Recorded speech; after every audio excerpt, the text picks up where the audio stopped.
Okey, Assalamualaikum dan selamat tengah hari kepada semua pelajar. Okey, hari ini kita akan meneruskan pembelajaran kita untuk subtopik yang seterusnya, iaitu pecutan graviti dan jatuh bebas. Okey, sebelum itu, saya nak menerangkan mengenai graviti. Okey, pernah tak dengar nama Isaac Newton? Okey, dan kamu sudah tahu apa itu graviti. Okey, Isaac Newton ni yang jumpa graviti, yang mana dia duduk dekat sebuah pokok apple. Okey, apabila sebiji buah apple jatuh dari pokok, kemudian dia berfikir tentang daya yang menyebabkan apple itu jatuh. Okey, kemudian beliau sedar apple itu jatuh disebabkan oleh daya graviti. Okey, so ini semua kamu sudah belajar semasa tingkatan 2, yang mana graviti ini akan ditarik ke arah pusat bumi. Semua objek akan ditarik ke pusat bumi, yang kita panggil nama dia adalah daya graviti bumi. Okey, daya graviti bumi ini akan menyebabkan semua benda jatuh ke bawah. Okey, ini akan contohnya macam apple tadi. Sebab itu kenapa apple jatuh ke bawah, kenapa tak jatuh ke atas? Ini dah disebabkan oleh apple tersebut mengalami daya graviti bumi.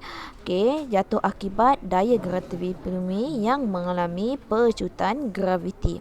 Okey, simbol untuk pecutan graviti ialah G. Okay, mari kita tengok eksperimen 11.1.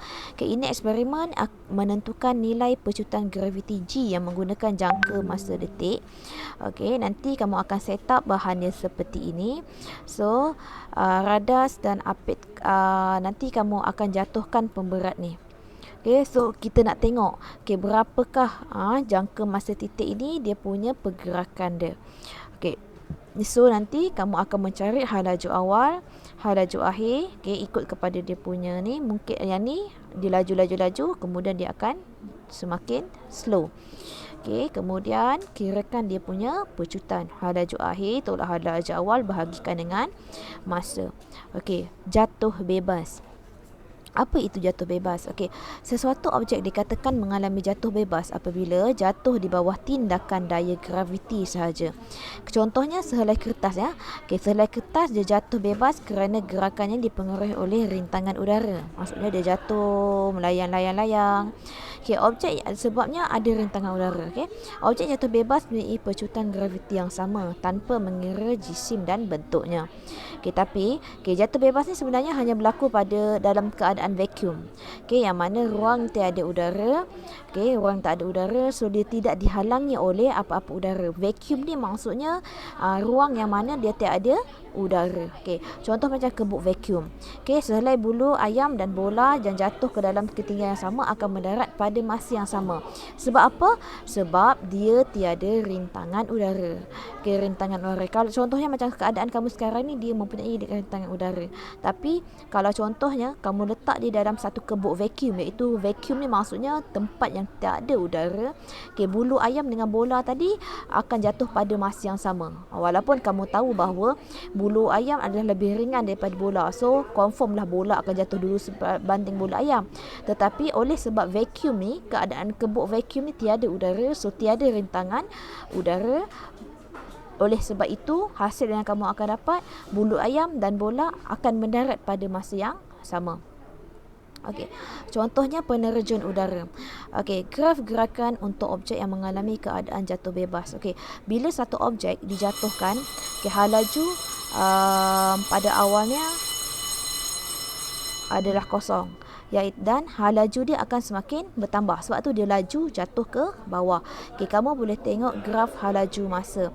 Yang ini pada sebelum objek tersebut dilepaskan, dia punya halaju ni adalah kosong, iaitu objek tersebut berada pada keadaan yang pegun. Apabila objek ini dilepaskan, halaju tersebut akan bertambah dan dengan seragam. Kecerunan graf halaju masa adalah bersamaan dengan pecutan. Maksudnya dekat sini kamu boleh tarik V dengan di sini gerakan awal. So V tolak dengan U kat sini, bahagikan dengan masa. So masa yang sini dengan masa dekat sini. So ini yang kita panggil pecutan graviti. Okey, faham ya? Okey, kemudian kita pergi kepada graf sesaran masa.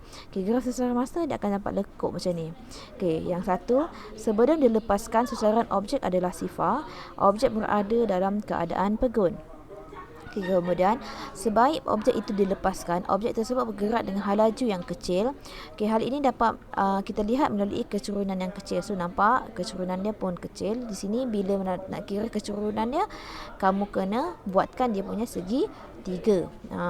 Kira macam biasa sahaja. Pecutan yang dekat sini, sesaran dekat sini bahagikan dengan masa sesaran sini, tolak sesaran sini, bahagikan dengan masa yang dekat sini dengan masa yang di sini. Okey, ketika jatuh bebas, objek bergerak dengan hal laju yang lebih besar daripada hal laju awal. Okey, hal ini dapat kita lihat melalui kecurunan. So, kecurunan dia akan semakin menaik. So, nanti kamu akan kira dia punya hal laju. So, hal laju macam nak kira sesaran dekat sini, tolakkan dengan sesaran dekat sini, bahagikan dengan masa yang dekat sini dan masa yang di sini. Okey. So, kemudian kita tengok kepada graf gerakan untuk objek melawan daya. Apa maksud melawan daya? Maksudnya kamu baling bola aku ke atas. So, kalau kamu melawan baling bola ke atas, hal laju dia akan berkurang. So, maksudnya sampai dekat di sini, dia punya hal laju dia adalah kosong. Okey, graf hal laju masa. Okey, bila objek tersebut dilontar ke atas ya. Okey, ke atas. So, objek tersebut mempunyai hal laju dia. Okey, bila dia sampai dekat atas, hal laju tersebut dia akan berkurang. Okey, bila ke atas dan kecurunan hal laju adalah negatif. Okey, kecurunan dia akan jadi negatif. Okey, pada ketinggian yang maksimum hal laju adalah sifar. So dekat sini bila kamu kira dia punya pecutan, so pecutan dekat sini dia akan jadi negatif. Kenapa?